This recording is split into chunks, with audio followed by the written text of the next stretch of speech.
Мною принято решение о проведении специальной военной операции.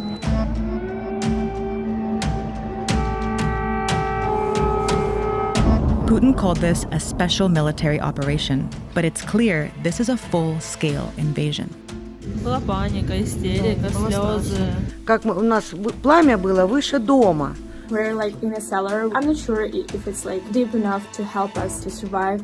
Russian troops and tanks have entered Ukraine on all fronts. All these cities are under attack, including the capital of Kyiv, which has become Putin's main target. Many are sheltering in basements and metro stations across Ukraine.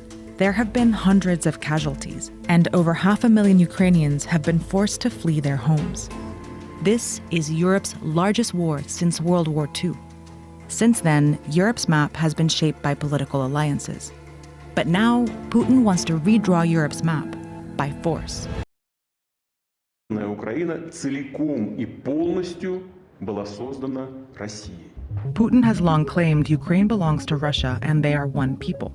We're not just close neighbors, we're one nation. But Ukraine is a sovereign nation with its own language, culture, and political system. And while the two countries do have a shared history, Ukraine has fought hard for its own identity. Ukraine was part of the Russian Empire in the 18th and 19th centuries. In 1917, the Russian Revolution brought down the empire and the region spiraled into a civil war. Ukraine briefly gained independence from Russian rule, but was quickly taken over by the newly created Soviet Union as one of its first republics. Over the next decade, the Soviet Union brutally expanded its control, and by the end of World War II, it forged a sphere of influence over here, while the West held its influence over here, essentially dividing Europe and marking the beginning of the Cold War. The Soviet Union installed communist governments on their side, which were easy for them to control. But the West developed into democracies with capitalist economies. The deep ideological divide fueled distrust and tensions between the two sides, and soon these spheres hardened into military alliances. In 1949, these countries, along with the US and Canada, formed the North Atlantic Treaty Organization, or NATO, and promised to defend each other from invasion. A few years later, these countries joined the Soviet-led Warsaw Pact alliance, and each side built up its military to protect itself from the other. Europe remained this way for decades, until one side finally collapsed. By late 1991, republics like Ukraine began declaring independence from Soviet domination. The Soviet Union dissolved into 15 independent countries, including a much weaker Russia. And the Soviet sphere of influence disappeared as many countries overthrew their communist governments. Even though the Cold War ended, the alliance on the other side of Europe was still going strong. In fact, it was expanding. In 1999, Poland, Hungary, and the Czech Republic joined NATO. In 2004, 7 more countries joined. That moved NATO into the old Soviet sphere of influence, bringing NATO to Russia's border for the first time. Belarus, Ukraine, and Georgia were now the last post-Soviet countries left between Russia and NATO. But Ukraine and Georgia both wanted to join NATO for a long time, and that made them prime targets for Russia. Ukraine became a NATO partner in 1994, which brought them a step closer to becoming a member. Україна буде в НАТО. Це історична подія для нашого народу. And in 2013, they reached an association agreement with the European Union. But when it came time to sign the deal, Ukraine's pro-Russian government refused. Instead, they chose to strengthen ties with Russia. After the decision was announced, hundreds of thousands of protesters took to the streets to demand the agreement be signed.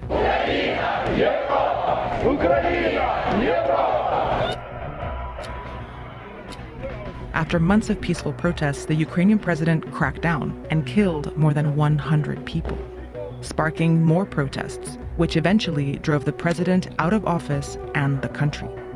This meant Putin was losing political influence over Ukraine, so he decided to use force instead. First, he invaded and annexed Ukraine's Crimean Peninsula. Then, Russia-backed separatists captured the regions of Donetsk and Luhansk and declared them independent of Ukraine. Since then, Ukraine has been locked in a conflict with Russia that has killed 14,000 people and displaced nearly 2 million. For nearly 8 years, Putin has held on to these regions, destabilizing Ukraine and keeping it from moving closer to the West. But in November 2021, Putin decided to go all in. Satellite images showed at least 100,000 Russian troops and military equipment piling up along the border of Ukraine. Putin repeatedly denied any plans to invade, but weeks later, he presented his demands to the West.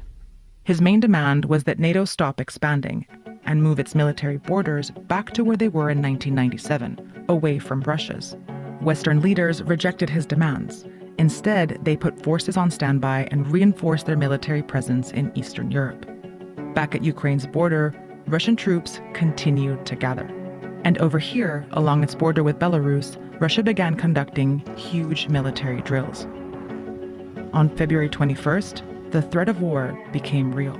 Считаю необходимым принять уже давно назревшее решение. Незамедлительно признать независимость и суверенитет Донецкой Народной Республики и Луганской Народной Республики. His troops immediately crossed the Ukrainian border into Russian-backed separatist regions under the pretense of peacekeeping. Ukraine announced a state of emergency, and President Zelensky made a direct appeal to the Russian people. Война лишит гарантий всех. Гарантий безопасности не будет больше ни у кого. Кто от этого пострадает больше всего? Люди. Кто этого не хочет больше всего? Люди. Кто может этого не допустить? Люди. Hours later, on February 24th, Putin launched a full-scale invasion in Ukraine. Специальной военной операции. World leaders have spoken out against Russia's invasion. We condemn this barbaric attack and the cynical arguments to justify it. This hideous and barbaric venture of Vladimir Putin must end in failure. Putin chose this war, and now he and his country will bear the consequences. Anti-war protests have broken out around the world, including in Russia, despite the risk of arrest. Neighboring nations have opened their borders as hundreds of thousands of Ukrainians attempt to flee. NATO's response force has been activated for the first time in history, and the US has sent additional troops to Eastern Europe. But in many ways, the world is treading carefully.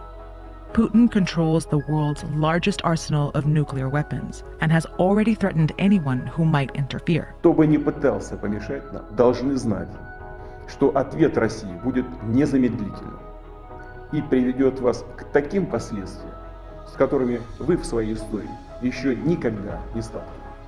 So countries around the world are imposing some of the harshest economic sanctions to slow Putin down and sending tons of military aid to support Ukraine.